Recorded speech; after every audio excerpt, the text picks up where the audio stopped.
Өнөөдөр манай сувгийн дэд хичээлээр хиймэл оюун ухаан гэж юу вэ гэсэн хичээлийг нараа та бүхэнд орхиолно. Одоо хичээлээ эхэлцгээе.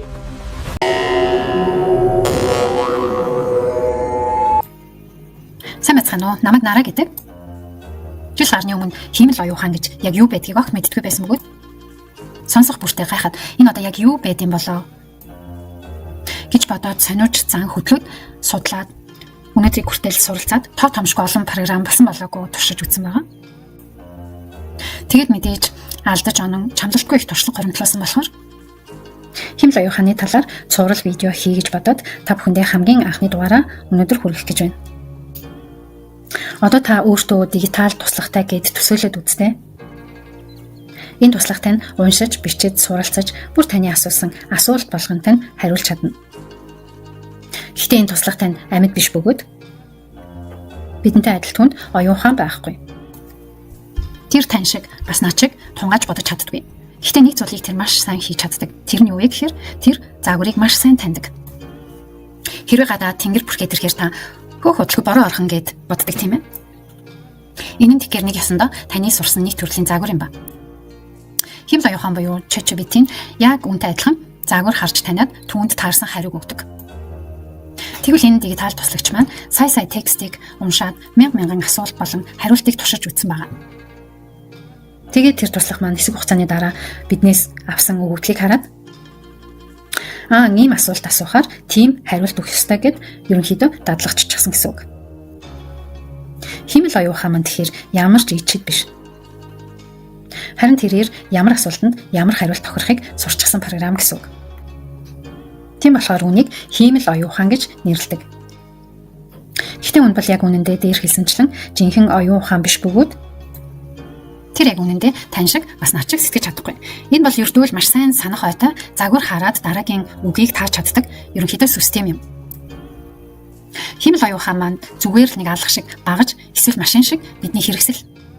Машин биднийг агаас б рүү хүргэж өгч чаддаг ч хэрвээ бид тэр машиныг жолоодохгүй бол тэр хөдлөхгүй шүү дээ. Яг тэрнтэй адилхан хиймэл оюун ухаанд бид нар зорилгоо хийхгүй бол тэр бидэнд юу ч хийж өгч чадахгүй. Тиймээс хиймэл оюун ухааныг зөв ажилуулахын тулд бид эхлээд чиглэлээ өгөх ёстой байдаг. Миний бодлоор ихэнх хүмүүс ChatGPT-г маш сайн мэддэг бөгөөд бас өдөр тутамдаа ашигладаг байх гэж бодож байна.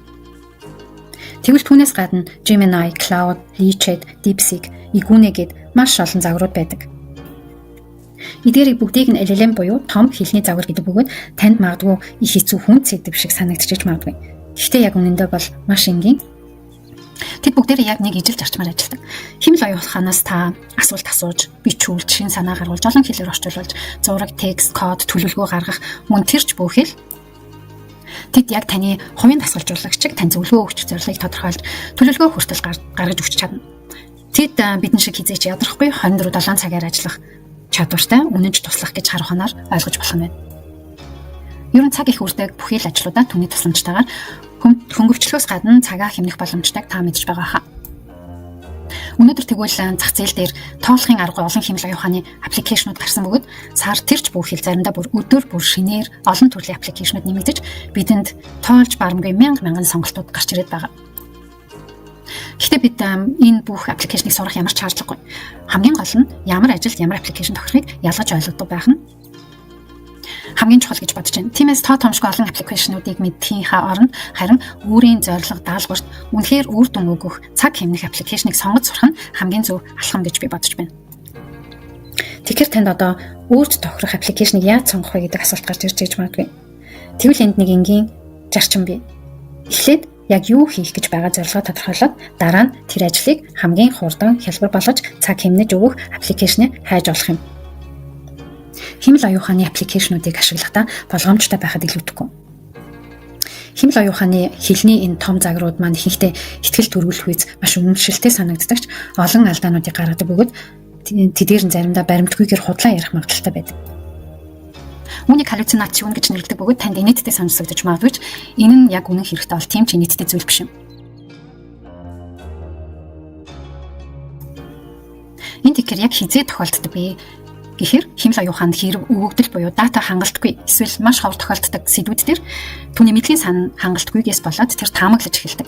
Жишээлбэл шинэ гарсан хууль, шинэ технологи гэх мэт тэр алдаа гаргах нь илүү түгээмэл байдаг. Түүнээс гадна дутуу ойлгомжгүй асуултнуудад учрыг нь сайн олохгүйгээр таах гад байдаг магадлалтай. Тиймээс химэл оюун ухааныг зөвхөн туслах хэрэгсэл гэж бодож үргэлж шүүмжлэлтэй хандаж олон дахин нягтлж байх нь маш чухал санагдсан. Бидний бас нэг зайлшгүй мэдэх ёстой зүйл бол химэл оюун ухааныг ашиглахдаа хизээж өөрийнхөө жинхэнэ нэр, хаяг, эрүүл мэндийн мэдээлэл гээд өөрийнхөө эмзэг мэдээллүүдийг болж өгвөл өгөхгүй байхыг хичээх зүйтэй шүү.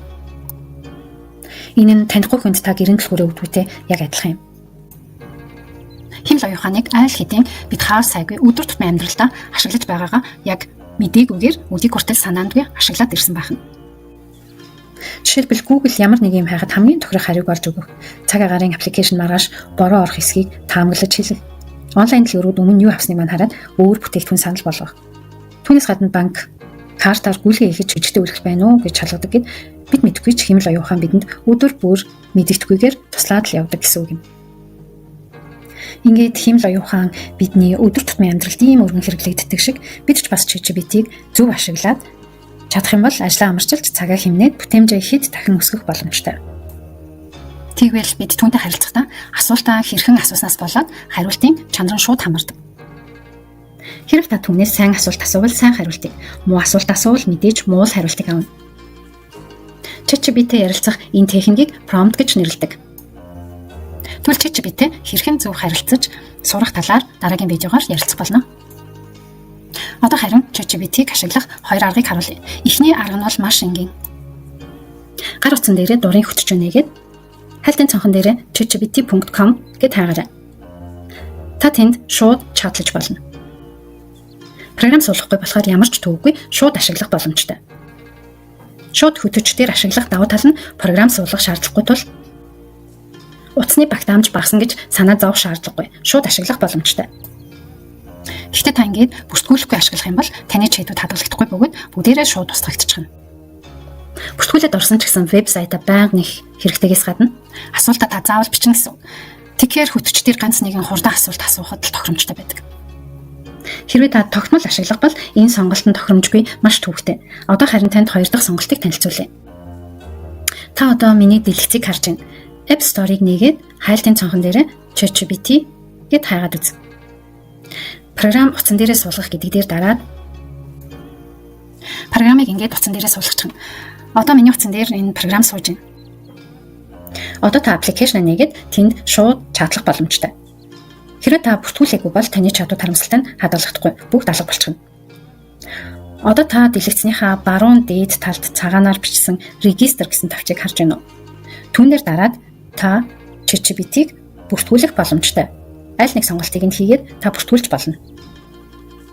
Миний хувьд ChatGPT-г бүртгүүлээд ашиглавал илүү тохиромжтой санагддаг. Та аль ч химэл оюун ухааныг ашиглахдаа заавал хүчтэй нууц үг хэрэглэж байхаа анхаараарай. Том жижиг үсэг, тоо, тэмдэгт болон дор хаяж 12 оронтой байвал зүгээр байдаг. Энэ бол таны нууцыг хамгаалах бас нэгэн хамгаалт юм. Өнөөдрийн видео маань энэ хүрээд өндөрлөж байна. Дараагийн видеонд ChatGPT-г юунд ашиглах, хэрхэн ашиглах болон юг түүнээс асууж болох тухай олон талтай мэдээлэл өгөх болно.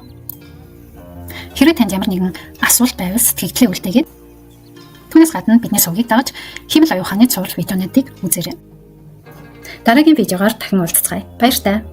Манай хичээл та бүхэнд таалагдсан гэдэгт итгэлтэй байна. Та бүхэн манай сувгийг дэмжиж, лайк дарж, шеэр хийж бидэнтэй нэгтээрэй. Баяртай үзэгчдээ. Дараа дахин сонирхолтой хичээлүүдээрээ уулзцгаая. Бидэнтэй үргэлж хамт байгаарай.